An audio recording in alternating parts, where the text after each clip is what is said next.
caiu, gente, como previsto, porque tá demais, tá muito legal essa live. E aí, a gente tem mais... Pra você ter uma ideia, eu fiz acho que 5 perguntas, eu tenho 20. É muita coisa.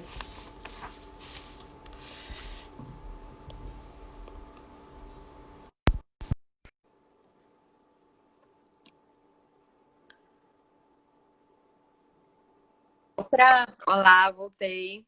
Só Voltou. para finalizar o que a gente estava falando do leite. Mas se houver a necessidade de entrar com suplementação, seja lá qual for o motivo, tá? Inclusive, existem sim algumas contraindicações para amamentação, como o paciente com HIV, com HTLV, com algumas doenças infecciosas, elas não podem amamentar, tá? Então, realmente precisa suplementar, porque pode transmitir pelo leite, tá? O HIV. Então, dentre as possibilidades, a gente tem o leite de vaca, né? O leite em pó, esses que geralmente a gente consome em casa, e as fórmulas. Dentre esses, a melhor opção é a fórmula. Não é 100%, não vai dizer que se equipara ao leite materno, mas ele também é constituído de substâncias que são essenciais para o bebê. Porém, se você só tiver como ofertar ao seu bebê aquele leitezinho em pó que você tem em casa, você não vai deixar de dar, tá? Agora, o que eu devo evitar? Às vezes a gente vê lá a mãe botando aquele monte de massa, aquela arrozina, aquela massa ali para deixar bem grossa. Aquilo ali é só carboidrato. Aquilo ali é só gordura. Só pra Seu bebê vai ser um engordar. bebê gordo, muitas vezes tido como bonito, né? Aquele bebezinho cheio de dobrinha, gostoso, Mas não é porém saudável. não é saudável. Isso futuramente pode ser que ele venha desencadear na sua vida adulta ou na adolescência uma obesidade, né? De difícil controle, de perda de peso, pode vir a desenvolver uma hipertensão, diabetes. E aí a gente fala, nossa, mas eu como tão bem e tal. Mas tudo da sua infância, ele vai repercutir em algum momento da sua vida, sua alimentação. Então, tem que ter esse cuidado, tá? Então, tem que seguir aquela quantidade certinha que é recomendada, que tanto o pediatra, os obstetras também podem dar alguma orientação, mas o pediatra geralmente calcula como que deve ser preparado aquele leite, tá? Qual a quantidade que você deve utilizar, de quanto tempo. E aí eu estava falando da questão da digestão. O leite sintético, né? O leite de vaca, o leite sintético, ele o bebê vai demorar mais para digerir, porque o organismo dele não está preparado para aquele tipo de leite. Então, ele vai passar mais tempo trabalhando ali, dispondo energia para digerir, e ele vai passar mais tempo sem fome, porque ele vai estar mais tempo com o estômago cheio. Mas não significa que é porque é um leite mais forte. Não. O meu organismo está preparado para digerir o meu leite materno. Então, vai ser mais fácil aquela digestão, aquela absorção dos nutrientes. Os outros tipos de leites, a absorção vai ser um pouquinho mais lenta e meu bebê vai demorar mais para comer. E aí vai me dar a falsa sensação de que aquele leite está sustentando ele, mas o materno não. Porque o materno ele precisa ingerir mais vezes e o outro leite ele vai ingerir menos vezes. E aí uma frase que eu li essa semana, que a gente está no mês da amamentação, né? Eu ouvi uma frase da seguinte forma: por que que o leite da vaca ele é melhor do que o leite materno? Mas a vaca ela não dá leite materno para os bebês, para os bezerrinhos dela. Por que que a gente tem que dar o leite da vaca e não o leite da mãe, que é quem gerou aquele bebê? Então, cada ser ele vai ter o seu leite apropriado. Eu vou produzir o meu leite adequado para o meu bebê. A vaca, o cachorro, os mamíferos, de modo geral, vão produzir cada leite específico para o seu bebê. Lógico que a gente consome porque é da nossa cadeia alimentar o consumo de leite, né? De outros animais. Mas o melhor leite é o leite materno. É barato, tem todos os nutrientes, eu já forneço a quantidade de água necessária. É gratuito, na verdade, né? Porque uma caixinha de fórmula dessa é o quê? Uns R$ 50 no mínimo. Pensando que você não vai usar só uma caixinha daquela, né? Uma latinha daquela. E diz que acaba rapidinho, né? Exato. E o nutriente do leite materno, ele dura até quantos meses, assim? Porque aí Assim, tem não mãe tem. que amamenta até 2 anos de idade. Olha, não existe regra para amamentação. Eu conheço mães que amamentaram até os 5, 7 anos, tá? A gente tem o que o Ministério da Saúde recomenda como tempo mínimo, mas não existe o tempo máximo. O aleitamento exclusivo ele deve ser ali naquele período de 6 meses, né? Mas, e a partir dos 6 meses, a gente pode começar a introduzir e deve introduzir outros alimentos, porque o crescimento do bebê passa a ser um pouquinho mais acelerado. Mas não existe uma idade máxima de, eu só devo amamentar os 2 anos, devo começar a desmamar o meu bebê. Isso é uma decisão sua, tá? Se você quer amamentar ali até os 7 anos, que existem crianças que mamam o leite materno até essa idade, tem mãe que produz, porque ela está estimulando. Quando eu paro de estimular, o meu organismo entende que eu não preciso mais produzir aquilo e para a produção do leite. Então, é uma coisa pessoal, não é uma regra. Mas sim, existe nas recomendações que você deve amamentar pelo menos até os 2 anos de idade, tá? Mas você pode estender a isso ao seu desejo. Tá. Eu ia perguntar sobre os tipos de parto, mas eu quero deixar isso para o final, tá? Aí eu vou falar. Agora, a próxima pergunta posso passar qualquer hidratante no corpo ou precisa ser um tipo específico para gestantes? Não. Você pode usar qualquer hidratante no corpo. O ideal é manter sempre hidratado. Alguns hidratantes, eles vão ter algumas substâncias que vão fornecer uma maior nutrição para o seu organismo.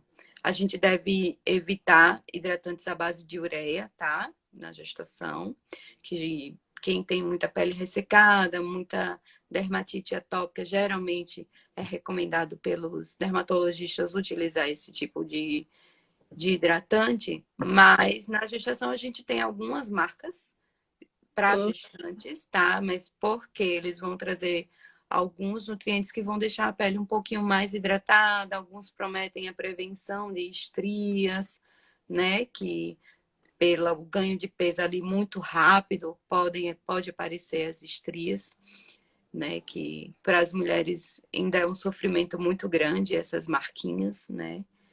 Mas é uma coisa tão natural, hoje é muito difícil você ver uma mulher sem, mas enfim, coisas de estética, né? Que a sociedade sempre vem impondo que essas marcas são feias, enfim, quando ali está representando um bebê que você gerou e aquela marca ali é Vale consequência, né? muito mais a pena, né? Quando você olha para aquele rostinho, né? O que Pois é é. uma marquinha, Mas né? assim, não tem restrição. Pode usar qualquer desses cosméticos que vendem mesmo em farmácia, sem prescrição médica. Pode usar qualquer um, tá? O ideal é manter sempre a pele hidratada, porque sim, a desidratação da pele, aquela pele mais seca, ela vai ter ali, ser mais tendenciosa a formar estrias, sim, tá? Tem uma facilidade maior, então sempre manter a pele hidratada, lembrar também do repelente, né, gente? A gente ainda tem a zika aí. É assim. Coronavírus é o assunto do momento, De mas a gente ainda tem a preferência, que zika, né? a minha irmã, ela, bem nessa época, ela engravidou e de preferência sem aroma, porque Sim, ela enjoou do sim, cheiro. É que verdade. a Isabela Amorim, ela perguntou assim: o uso de óleo essencial é permitido na gestação? Sim, Menta, pipenta. é, é porque tem vários tipos de óleos, né? Tem mulheres que gostam dessa parte de aromoterapia, tá? A gente pode usar sim. Eu não sei se ela falou se seria para aromaterapia, se seria para o no próprio corpo, tá? Que geralmente tem algumas mulheres que fazem um preparo com óleo vegetal. O ideal é que nunca bote o óleo direto, né? Sem a diluição, direto na pele. Mas você pode utilizar, sim. Não tem nenhuma contraindicação. Inclusive, alguns óleos essenciais a gente utiliza durante o trabalho de parto, tanto para estimular contrações, tá? Alguns óleos têm esse poder, como para acalmar, tá? Então, a aromaterapia, ela é sim utilizada hoje como um método de ajuda no alívio da dor, tá? Ajuda a acalmar, às vezes até mesmo numa doença respiratória pode ajudar ali a depender de qual óleo. Cada óleo ele tem a sua função. Não tem contraindicação você utilizar, mas por exemplo, um gerânio que a gente usa para estimular o trabalho de parto. Se eu estou ali com a minha contração intensa, eu não vou utilizar ele como um aromatizador, se eu já estou com muita dor, então ele vai estimular mais. Mas sim, é permitido, não tem contraindicação não de utilizar. Entendi. Agora, a próxima pergunta. O que é toxoplasmose e como evitar? A toxoplasmose ela é uma doença parasitária, tá? É uma doença que a gente investiga durante todo o pré-natal a presença dela. E ela é uma doença causada por um protozoário, que é o Toxoplasma gondii, e ela pode, no bebê, causar malformações, tá? Desde surdez, cegueira. Então, assim, vai trazer algumas malformaçõezinhas lá para o bebê. E por isso que a gente faz esse rastreio, tá? Como evitar? Primeiro de tudo, a gente acompanha inicialmente com a sorologia, certo? Se a maioria das pessoas ela tem a sensibilização para toxoplasmose, ou seja, ela entrou em contato com esse parasita em algum momento da vida e o corpo produziu anticorpos, tá? Que a gente tem duas classes de anticorpos, que são IgM e o IgG. IgM geralmente está presente em doença ativa, quando a doença está circulando no seu organismo. E o IgG geralmente está relacionado com imunidade. Algumas das vezes imunidade duradoura, e em algumas outras doenças não fornece uma imunidade duradoura. Mas no caso da toxoplasmose, fornece imunidade e fica circulando no nosso corpo frequentemente. Então, na gestação, a gente dosa esses marcadores. E quando a gestante ela não teve contato com essa doença, ou seja, ela é IgG negativa, ela não desenvolveu a imunidade, a gente tem um cuidado maior, principalmente com a alimentação, tá? Alimentos crus deve ser evitado. Você pode consumir na sua casa, porque ali você está vendo o preparo, você vai ter o cuidado de higienizar aqueles alimentos, né? Verduras, legumes, frutas, tá? Ter o cuidado de higienizar com hipoclorito, com solução de hipoclorito, lavar com água e sabão bem aqueles alimentos, porque a transmissão se dá dessa forma, por água e alimento contaminado, tá? E carne mal passada, Exatamente, porque é através dos cítricos. hortaliças cruas, né? Isso. Então, todo alimento cru pode estar contaminado com os cistos desse protozoário e você ingerindo, você pode adquirir e isso através da placenta e pode sim, do cordãozinho umbilical, né, via transplacentária que a gente chama, e sim causar alterações no bebê, tá? Então, lógico que quando é identificado, quando a gente vê, eu tinha uma sorologia IgM negativa e ela positivou durante a gestação, eu tenho como fazer alguns testes para avaliar se aquela infecção é recente, se é antiga e posso ter sim um tratamento, tá? A depender da exposição, do momento de exposição do feto àquele protozoário, pode ser mais grave ou menos grave essas alterações, tá? E Por o exemplo, gato, animais, como que entram? então, o gato, ele é um hospedeiro desse protozoário. Ele Ah, não desenvolve a doença, mas ele é um hospedeiro e nas suas fezes ele pode eliminar.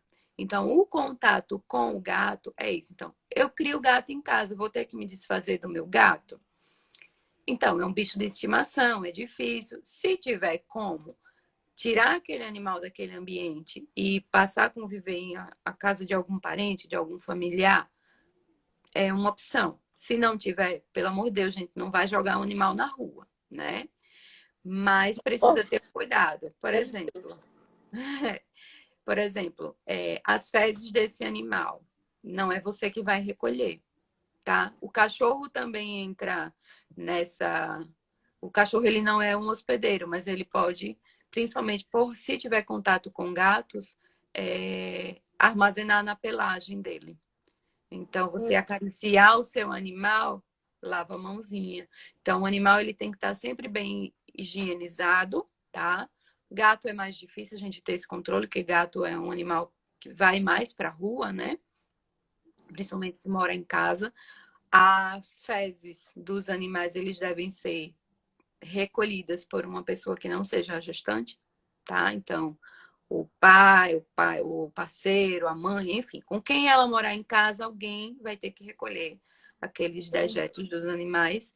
E mulheres que gostam também de plantas, de plantar, de estar mexendo com terra, também tem que ter esse cuidado, porque aquela terra pode estar contaminada com as fezes de algum animal e você também entrar em contato, tá? Então não é só o gato, o cuidado é o contato com o dejeto. Então, assim, praia, ai, não posso ir, é um risco. A gente sabe que as pessoas levam animais para as praias, tem muito animal de rua, né? Então, é um ambiente, sim, que você pode se contaminar. Carne crua, sushi, tudo isso tá. Infelizmente, quem Sofreu. teve a imunidade tem que ter esse cuidado maior, sim,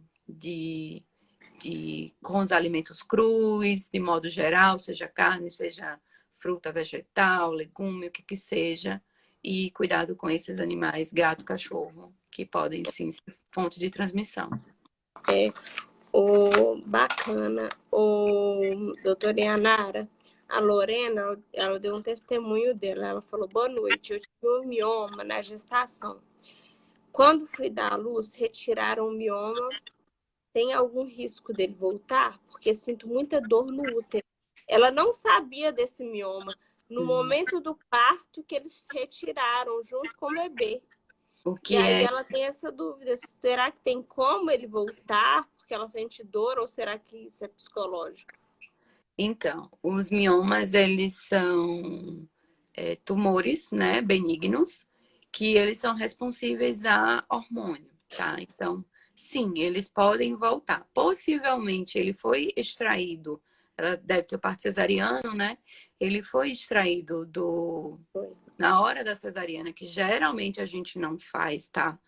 Pelo risco de hemorragia, mas possivelmente ele deve ter sido extraído porque estava, vamos dizer assim, empatando ou a extração do bebê, a abertura do útero, né, o corte no útero para retirada, e aí às vezes a gente precisa assim antes remover o mioma para poder conseguir acessar a cavidade uterina e retirar o bebê, ou ele poderia estar atrapalhando na hora de fechar. Então essas são as situações em que a gente remove. Porque o útero, ele, durante a gestação, ele aumenta o fluxo sanguíneo, aquele mioma também aumenta o fluxo sanguíneo.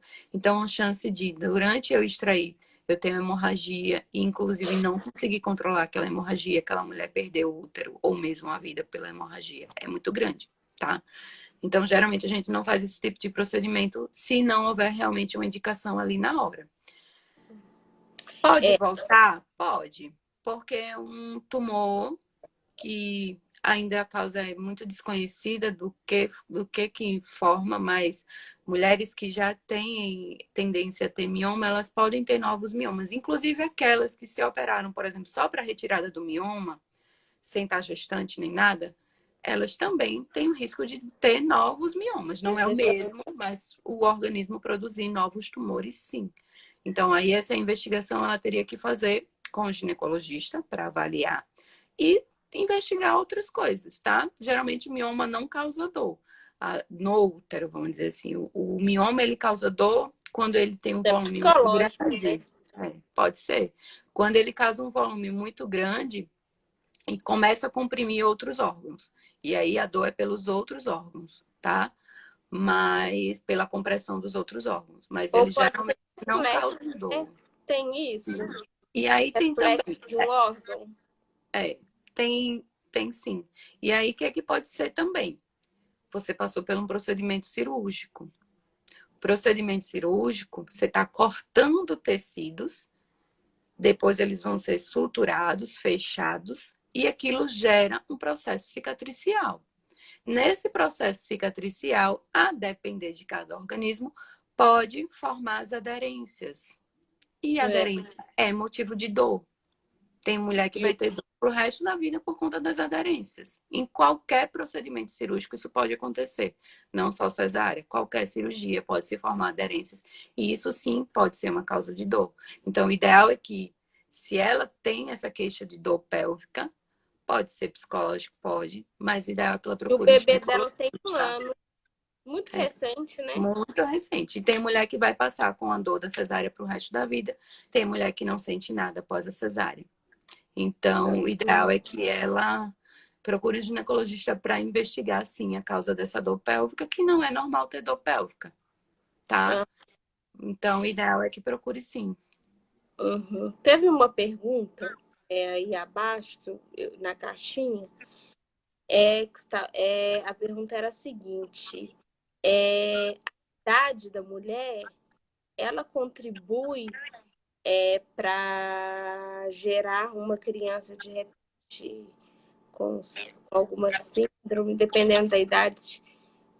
Geralmente eles falam que depois dos 35, 40. É aquela situação que eu comentei lá no começo. A mulher, ela nasce com, diferente do homem, ela nasce com todos os seus óvulos pronto. Na hora do nascimento, eu tenho todos os meus óvulos.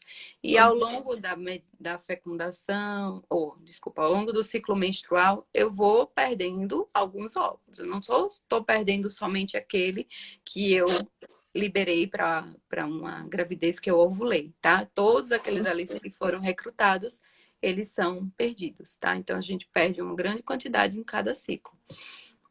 E esses óvulos, eles envelhecem junto com a gente.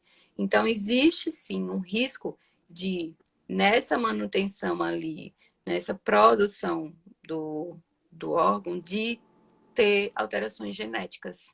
À medida que vai envelhecendo, a qualidade do óvulo ele vai piorando, tá? Ocorrem as mutações genéticas e sim, a gente pode ter quanto mais velha a mulher tá, maior o risco dela ter sim as doenças cromossômicas, as alterações, doenças genéticas no bebê, que aí não só tem a síndrome de Down, tem tantas outras, mas assim, a idade, a faixa etária que se dá é sim a partir dos 35 anos, tá? O homem já é diferente, o homem produz a cada 72 horas, eles produzem espermatozoide. Eles não nasceram com aqueles espermatozoides prontos. Na puberdade é que ele começa a produzir. A mulher nasce com ele pronto, na puberdade muda, dá, vamos dizer assim, um estalo no organismo, tá? Começa a mudar a sinalização de alguns hormônios. E aí começa a fase de ovulação, mas aquele ali já estava pronto. Então, até o menstrual, que desencadeia a minha menstruação, é alteração hormonal no meu corpo que vai sinalizar para amadurecer os meus óvulos e a cada mês eu começar a liberar para uma possível gravidez. E quando não engravida, vem a menstruação. Mas eu já estou com todos eles prontos. Então, quanto mais velha a mulher, maior o risco, sim. Quer dizer que vai acontecer? Não. Aumenta o risco, mas não é 100% a chance de acontecer. Pode sim nascer um bebê saudável, mas sabendo a mulher que existe sim a possibilidade de ter alterações genéticas. A Sandra.brito, seja bem-vinda, Sandra. Ela diz o seguinte: ela voltou na questão do mioma. Quando o útero é retirado por causa de um mioma, poderá aparecer outro mioma em outros órgãos? Olha, o mioma ele é um tumor muscular, tá? Que é responsível ao hormônio e é do útero, tá? Ele é o mioma uterino, tá? Existem alguns relatos de miomas em vagina, tá? Mas a esterectomia, vamos dizer assim, é o tratamento definitivo. Não conheço relatos de você ter em outros órgãos. Você pode ter outros tipos de tumor que tem essa mesma denominação de leiomioma, porque leio-mio está relacionado à musculatura, tá? Significa que é tumor de musculatura lisa. Então, você pode ter outras patologias com esse mesmo nome, mas não é o mesmo mioma uterino, tá? O mioma uterino ele é formado de células da musculatura uterina, que se proliferam em resposta alterada tanto do microambiente hormonal como genético, como alterações genéticas que podem levar a essa proliferação desse tecido e aí aumenta de forma, às vezes, patológica a precisar retirar. O útero cresce tanto que precisa retirar. Inclusive, eu já vi miomas até simularem ser uma barriga de gestante, de tão grande que eles eram, né? Eu Tem também já um pólipo muito presenciei. grande, mas tem miomas que não vão interferir em nada. Tá ali pequenininho, não cresce, você só precisa acompanhar. Mas ele aparecer em outros órgãos, após você retirar o seu útero, o mioma uterino, não. Uhum. Agora, a outra pergunta. Na verdade, foi uma colocação aqui. Estimativas globais apontam que entre 5,5% e 65% das grávidas estejam infectadas pelo HPV. E o Brasil está dentro dessa média. Um estudo brasileiro mostrou que 33,4% das mulheres gestantes têm o vírus, informa Ricardo Breitberg, parece. Há riscos para o bebê quando a mãe tem HPV? Então, existem relatos de transmissão, sim, pelo líquido amniótico. E há a possibilidade, sim, durante o trabalho de parto, a depender da localização e do tamanho dessas lesões, principalmente se forem verrugas, tá? De transmissão, sim, para o bebê, tá? Então, é contraindicado o parto natural por conta do HPV, o parto vaginal? Não, tá? Isso vai depender se você tem a presença das verrugas e se essas verrugas atrapalham o trajeto de parto. Ou seja, na gestante, essas verrugas elas costumam ter um crescimento maior. E às vezes formam o que a gente chama de condiloma, né? Que é aquelas lesões em couve-flor, que parece realmente uma couve-flor em tão grande volume que você não consegue nem acessar a vagina da mulher. Então não tem como o bebê passar ali. Então, a não ser que antes do parto ela faça a remoção daquelas lesões em tempo hábil para cicatrizar tudo direitinho e ela possa ter o parto normal, na presença daquelas lesões em grande quantidade, é contraindicado sim um parto normal na tentativa de pensar em não infectar o bebê, tá? Porque já foi sim detectado em bebês e mães que tinham condiloma, que tinham as lesões verrucosas, presença de verrugas em desenvolver depois, né? Não já nascer, mas desenvolver verrugas nos olhos, na mucosa do nariz, na boca, na garganta, né? Na faringe, na laringe, até nas cordas vocais. E isso traz sim acometimento para o bebê. Então, é avaliar. O tratamento, ele pode ser realizado, alguns tipos de tratamento podem ser feitos, tá? Porém, a depender do tipo de lesão que você tem de HPV, mesmo as de colo de útero, você pode postergar esse tratamento, tá? Um câncer, a gente tem que pensar o seguinte, o HPV ele não vira câncer da noite para o dia. O HPV ele é uma doença que, quando a cepa ela é mais favorável para o câncer, para a formação do câncer de colo de útero, ela tem um desenvolvimento em torno de 10 a 12 anos. Então, aquela lesão não apareceu ali da noite para o dia e se tornou um câncer. Ela levou um período de 10 a 12 anos para isso acontecer. Então, tem mulheres que nunca foram examinadas e que chegam assim na gravidez já com câncer. A gente não faz. Aí é uma opção dela. Fazer ou não o tratamento, interromper a gestação e começar o tratamento, a depender da extensão, da doença, da necessidade. Ou manter a gravidez e começar o tratamento depois, tá? Mas alguns tratamentos são contraindicados, como o uso do bisturi elétrico para remoção, o uso de algumas medicações, como o Micmode, não são utilizados na gestação, mas pode ser feito tratamento do HPV. Existe sim um risco de transmissão, existe o risco de já existe relato de transmissão via líquido amniótico, né? Principalmente quando existe uma ruptura de bolsa antes do próprio trabalho de parto, uma ruptura precoce, ainda muito com um bebezinho ainda muito prematuro, pode ocorrer sim a transmissão. Não é uma taxa alta, mas pode ocorrer, existe sim o risco de transmitir ao bebê, sim. Uhum. Mas não quer dizer que cesárea é a melhor opção, tá? Entendi. Tem uma pergunta aqui também na caixinha. O que as grávidas podem usar na pele para combater a acne? Isso seria mais para dermatologista? Sim, o dermatologista, óbvio, queria prescrever, mas assim, a gente tem bem poucas medicações, tá? Que podem ser usadas. A maioria não pode ser usada, a maioria vai ter que ficar com a Geralmente acne é mesmo. ácido, né? Muito forte. Já a maioria é contraindicada durante a gestação, tá?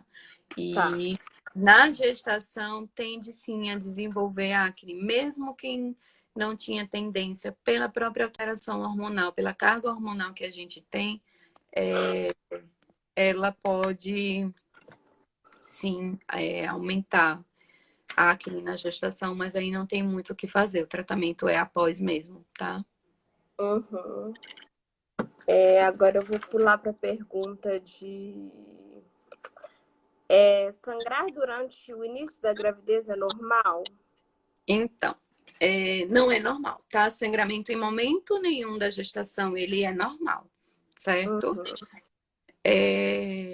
Precisa ser investigado. É um motivo, sim, que você deva procurar o seu obstetra ou a emergência e relatar como é esse sangramento.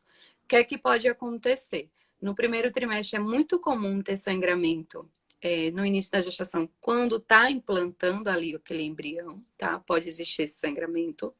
O colo do útero, ele fica um pouco mais sensível, tá? E pela ação hormonal, vamos dizer assim, ocorre a que a gente chama de ectropia. O tecido de dentro do colo, da parte mais interna do colo do útero, ele se exterioriza. E ele é mais sensível do que aquele tecido externo.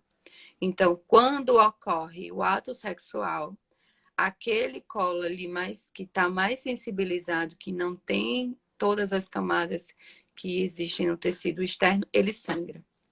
Então, geralmente, o que chega nas gestações iniciais é sangramento pós-coito, pós-atividade sexual, sangrou e ficou ali um pouquinho de sangramento. O sangramento com volume aumentado tem que procurar, porque pode ser um abortamento, tá? Então, qualquer sangramento, na verdade, precisa ir à maternidade, vai ser feito um exame de toque vaginal, tá? E o exame especular, que é o exame que passa aquele bico de pato, né, que a gente chama de bico de pato, passa, abre, avalia como é que está aquele colo, se aquele sangramento está vindo de dentro do útero, se é de alguma lesão externa do colo, se é um sangramento em grande quantidade, em pequena quantidade, se o colo está fechado, se o colo está aberto. Tudo isso vai mudar a conduta, tá? Colo fechado com sangramento a gente chama de ameaça de abortamento. Então, é preciso fazer um ultrassom para avaliar o que está acontecendo, se é alguma coisa com o bebê, é necessário repouso e é necessário evitar relação sexual até que se saiba o que está acontecendo. E você acabou de responder a próxima pergunta, que fala assim, o sexo durante a gravidez está liberado? Sim, está liberado sim. Existem algumas situações, poucas situações, em que é contraindicado. Por exemplo, teve sexo, sangrou, procurou a maternidade, a emergência, foi avaliado. Pode ser uma ameaça de abortamento. A gente ainda não sabe o que está acontecendo. Não consegue fazer ultrassom de imediato, vamos dizer assim. Uhum. E, por exemplo, se for um descolamento ovular, a gente precisa de um repouso para que aquele descolamento seja reabsorvido. E meu LEDzinho aqui escureceu um pouquinho, tá bem escura a imagem. Sim, ou no caso, quando eu tenho uma placenta prévia, que é quando a placenta ela fica recobrindo o orifício do colo do útero. E aí eu posso sim, durante o ato sexual, ter um sangramento intenso. Isso, inclusive, causar hemorragia na gestante. Então, em algumas situações em que tem o colo curto, que possa desencadear um trabalho de parto prematuro, uma expulsão daquele bebê antes da hora, ou mesmo um abortamento, uma condição de placenta prévia também é uma possibilidade de ter que ter a restrição de atividade sexual, e o sangramento quando a gente ainda não sabe a causa. Fora isso, não tem restrição. O sexo, ele pode, inclusive, ele deve ser praticado se a gestante se sentir confortável, tá? Não adianta fazer se você não se sente confortável para ter a relação, se você tem medo, mas assim, não existe contraindicação. E outra coisa, o sexo ele é muito bom para o trabalho de parto. A gestante em trabalho de parto que consegue ter o ato sexual durante o trabalho de parto, o sêmen do homem, ele contém substâncias que favorecem a dilatação do colo do útero. E também são liberadas outras substâncias como endorfina, ocitocina, que vão estimular as contrações. Então, assim, eu já vi mulheres de chegarem com dilatação de 2, 3 centímetros, a gente orientar a ir para casa, sugerir essa opção, ela ter a relação e voltar com cerca de 2, 3 horas depois, já com 8 centímetros de dilatação. Então, assim, é um método. Elas ficam um pouco com vergonha, mas realmente é um método eficaz. Então, assim, pode ter relação sexual durante toda a gestação, salvo se o seu obstetra contraindicar por alguma dessas alterações que eu comentei aqui. Muito legal. Aí agora, para encerrar, nossa, se eu pudesse, eu ficaria até amanhã. Todo mundo tá comentando aqui. A gente pode marcar outras, com certeza. Né? A gente pode marcar. Assunto é que não vai faltar. Tem tantos assuntos, né? Então, aí eu quero encerrar para você. Eu quero que você fale quais são os tipos de parto e explique os pontos positivos e negativos de cada um. Basicamente, a gente tem o parto vaginal, tá? E a cesariana. São os tipos de parto. E a gente chama um outro tipo de parto, tipo o fórceps, quando a gente utiliza um instrumental para a extração do bebê, tá? Um instrumental de ferro. O parto humanizado, eu costumo dizer que o parto humanizado ele não é um tipo de parto. O parto humanizado, na verdade, ele deveria ser o que é o habitual, tá? Porque a humanização vai muito de respeito, de postura da equipe com aquela pessoa que está ali em trabalho de parto ou mesmo durante toda a gravidez. O respeito, o fornecimento de autonomia para aquela gestante, para as decisões do que ela quer de intervenção ou não no trabalho de parto, o cuidado, a atenção, o estar ao lado. Isso é um parto humanizado. Isso pode existir independente de ser uma cesariana, de ser um parto normal, tá? É uma postura. Parto humanizado é uma postura. Eu não preciso ter, vamos supor, uma bola, uma piscina, uma equipe multiprofissional. Se eu tiver, ótimo, tá? Isso ajuda bastante. Mas isso não configura um parto humanizado. O parto humanizado é o respeito. É você respeitar aquela família, as escolhas, a cultura. O fórceps ainda é utilizado? Olhe, muito pouco, tá? Inclusive, eu vou dizer a você que na minha formação eu nunca vi ser alocado um fórceps. Então, se um dia eu precisasse, eu iria ter que resolver de outra forma que não com fórceps, tá? Mas sim, existe indicação do uso do fórceps e algumas situações, por exemplo, em gestantes, vamos supor assim, com problemas cardíacos que não tem condições, por exemplo, de um parto cirúrgico, seria mais arriscado um parto cirúrgico. A gente pode usar o fórceps como uma forma de alívio, já ali naquele expulsivo, aloca o fórceps para auxiliar aquela gestante, para evitar que ela tenha um débito cardíaco, um esforço cardíaco muito grande. Então, existe sim situações em que é necessário o uso do fórceps, quando o bebezinho prende o ombro, enfim, algumas situações, mas é muito raro, tá? Existe a indicação, não é uma violência obstétrica. Agora, sim, quando você utiliza sem indicação para acelerar um parto, uma coisa assim, é uma violência, tá? Mas quando é feito com a indicação para salvar aquela vida daquele bebê, porque houve uma complicação, ou mesmo da mãe, né? Não só do bebê, pode sim ser utilizado, tá? Então, o parto vaginal, o que é que a gente tem de benefício? É o que é fisiológico, é o que o nosso corpo está programado, mas, infelizmente, em algumas situações, algumas mulheres não vão conseguir parir daquela forma, certo? Bem, a recuperação do parto normal é muito mais rápida, tá? Então, a mulher, depois que pariu, ela pode voltar a fazer os seus afazeres após se alimentar, porque o parto normal ele demanda uma energia muito grande. Mas após ela se alimentar, se recuperar, se restabelecer, ela já está pronta para fazer os seus afazeres, tomar seu banho, ir ao banheiro, cozinhar, fazer as atividades de casa, tá? É o que é fisiológico, traz uma maior conexão ao bebê. É isento dos riscos da cirurgia, tá? De infecção puerperal, tá? O parto cesariano ele tem esse risco maior, tem uma menor chance de hemorragia, favorece você conseguir ter um contato mais rápido com o seu bebê, não tem as complicações pós-operatórias, né? Que não é só infecção, como lesão de órgão, tá? E é o que é natural. Dói, dói. Eu costumo dizer que a dor do trabalho de parto depende de paciente para paciente, tá? Tem mulher que vai sentir um horror de dor e tem mulher que não sente dor. E depende muito do preparo e do apoio psicológico que você tem ali com a sua família. No parto cesariano, eu vejo a cesariana como uma forma, como um parto de emergência, tá? Lógico que tem mulher que vai optar desde o início do seu pré-natal que quer uma cesariana, contanto que ela entenda quais são os riscos e que ela entenda, inclusive, qual é o motivo dela estar escolhendo uma cesariana.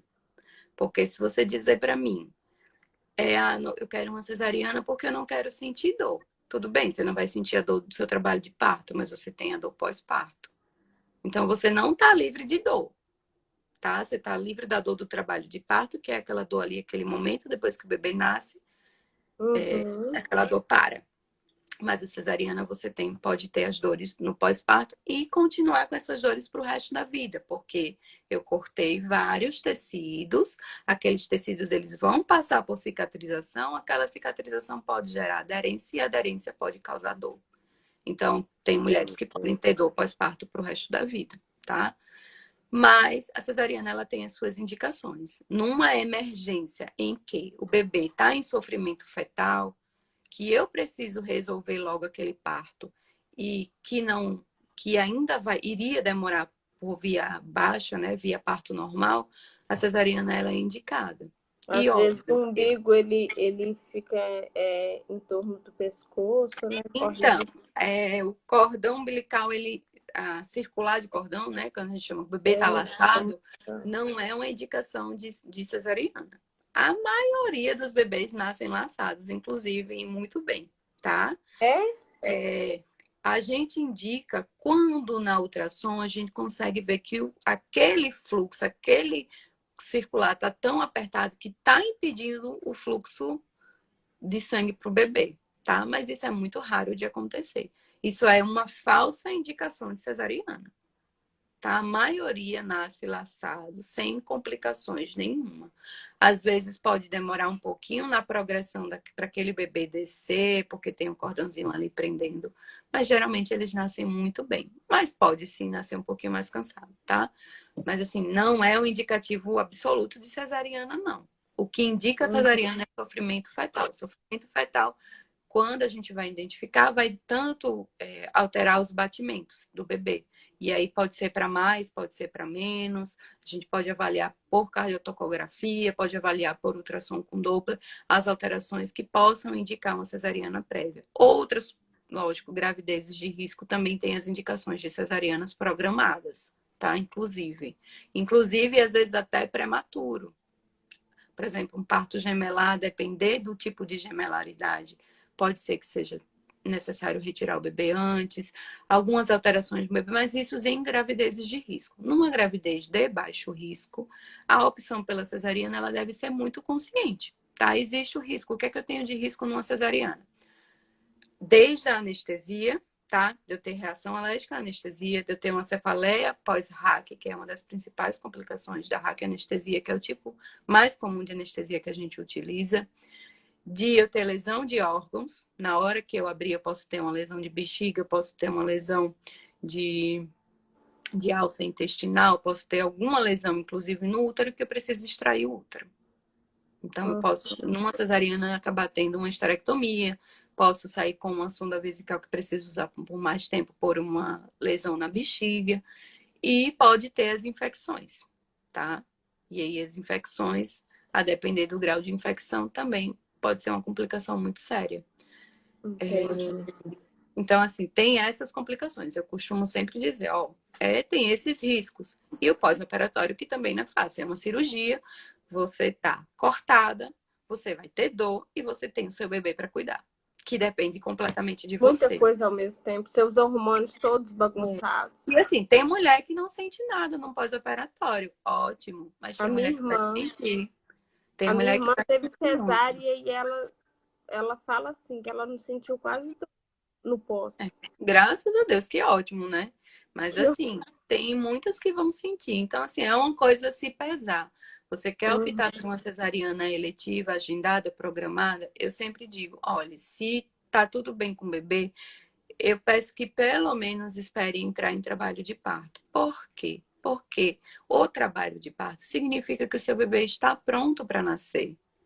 Tá? É o sinal que ele está dando que aquele pulmão dele está amadurecido e está liberando substâncias que está sinalizando para o seu organismo que é para começar a liberar hormônio que vai começar a contração uterina, estimular as contrações do trabalho de parto. Então, mesmo uma paciente que deseja uma cesariana, que não tem necessidade de a gente programar por alguma doença, alguma patologia, eu acho que entrar em trabalho de parto é essencial. É o sinal que o bebê está pronto para nascer. Às vezes a gente tira um bebê de 39 semanas, 38 semanas, é um erro de data e nasce um prematuro de 36. E esse bebê de 36 ele pode ir para um UCI, porque eu errei a datação, porque a ultrassom errou e eu tirei antes da hora sem necessidade. Às vezes um bebê prematuro nasce melhor do que um bebê de termo, que não entrou em trabalho de parto, mas aquele prematuro entrou e ele passou por todo aquele estresse do trabalho de parto, as contrações, não deixa de ser um estresse com o bebê, mas é um estresse necessário que ajuda a amadurecer o pulmão, ajuda a liberar hormônios para o bebê, que são essenciais nos primeiros momentos de vida dele, tá? Então é importante o trabalho de parto, sim. E o parto normal, assim, eu sou extremamente favorável ao parto normal. Então, eu vou ser um pouco suspeita de falar positivamente. Mas tem também a questão da dor, do não preparo, dos traumas. Tem mulheres que sofreram violência obstétrica e passar por um novo parto vaginal é muito traumatizante, sim. Eu tenho Então, amigas que tiveram hemorroida, que tiveram problema, a bexiga abaixou. agora a bexiga ela pode ter o prolapso, né, que chama essa bexiga baixa, independente da via de parto, tá? É mais comum no parto normal, mas ela pode sim acontecer independente disso, tá? Então, mesmo uma paciente com cesariana, ela pode, que nem entrou em trabalho de parto, ela pode ter sim bexiga baixa. E aí a importância de se fazer os exercícios. Eu brinco assim que engravidar não é uma coisa tão simples. Você tem que ter uma equipe multidisciplinar. Não é só o seu obstetra. É o obstetra, é o psicólogo, é o nutricionista, é o fisioterapeuta, é a enfermeira, é a doula, tá? E É o exercício físico, suporte. até qual mês, assim, que é liberado? Para pessoa que já Olha, faz, por se exemplo, você já musculação faz, aeróbico. se você já faz, não tem contraindicação nenhuma de você continuar, exceto se você tiver alguma comorbidade que impeça você de fazer exercício físico, tá? Então, o ideal é que descobriu a gravidez, procura o obstetra, vê se há alguma contraindicação, tá? Que vai impedir você de fazer alguma atividade física, não havendo contraindicação, você pode continuar. Inclusive aquelas mulheres que fazem treinamento de alto rendimento, tá? Por quê? Porque o organismo dela já está adaptado àquilo. Agora, não vou eu, sedentária, começar a fazer um crossfit quando eu descobri que eu engravidei, né? Não, realmente não.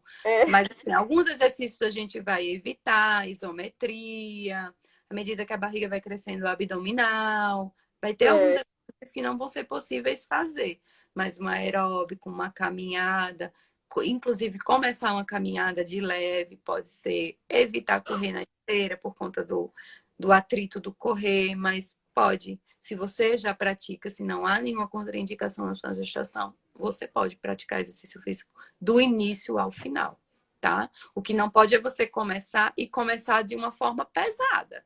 Você já querer, como eu disse, não faço nada porque eu Tomada, né? engravidei, vou Sai do começar com CrossFit. sedentarismo. Você precisa começar aos poucos, de leve mesmo. Ai, que ótimo. Amei, amei a conversa. As respostas foram, assim, muito claras, muito... Que bom.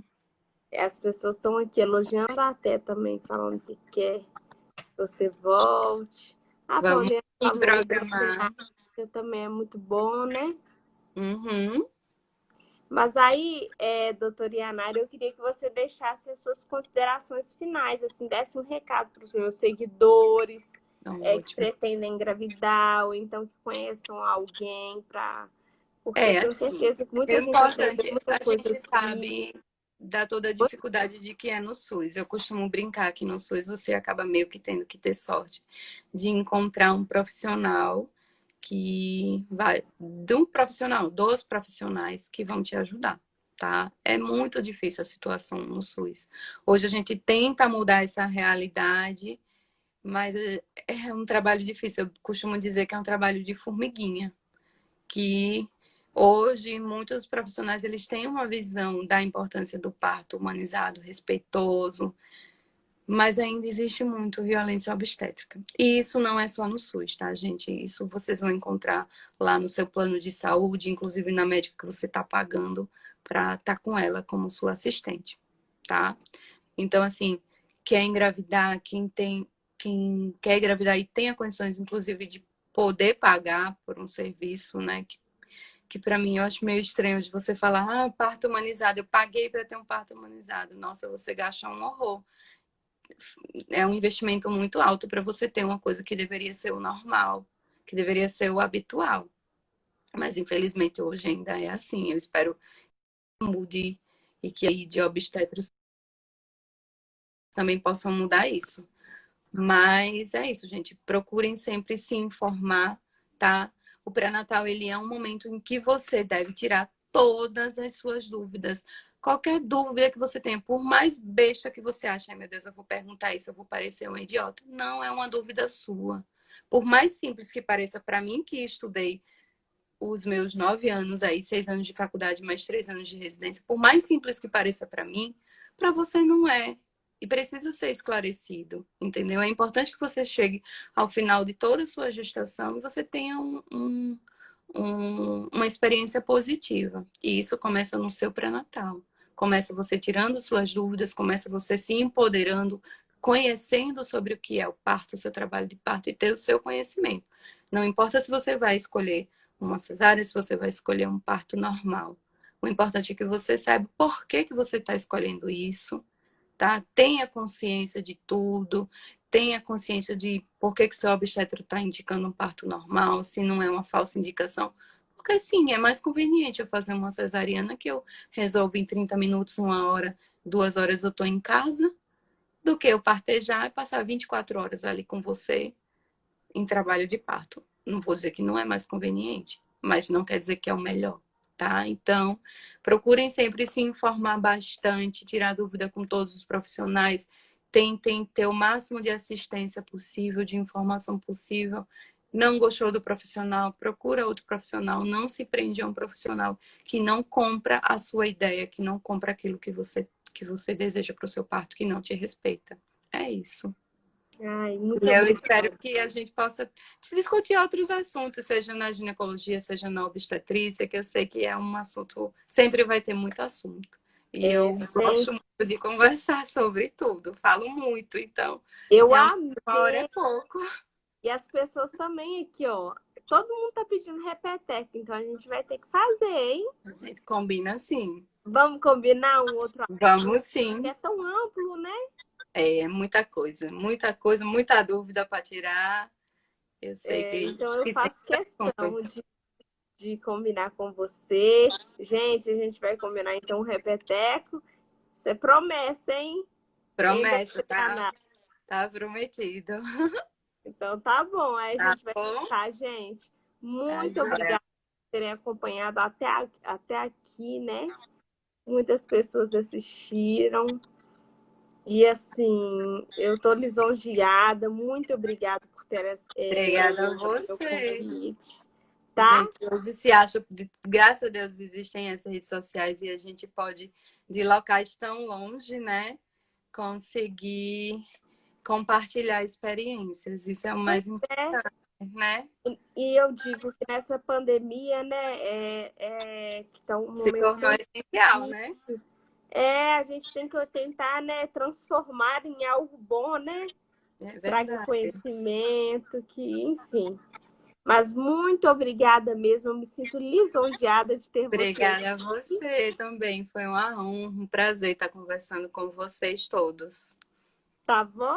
Tá Muito bom? E até uma obrigada, um próxima. grande abraço, tenha uma ótima noite e a gente Obrigada, vai conversando igualmente. aí no WhatsApp para a gente marcar uma próxima, Tá, tá joia. bom? Tá bom. Beijão, gente. Boa Obrigada. noite.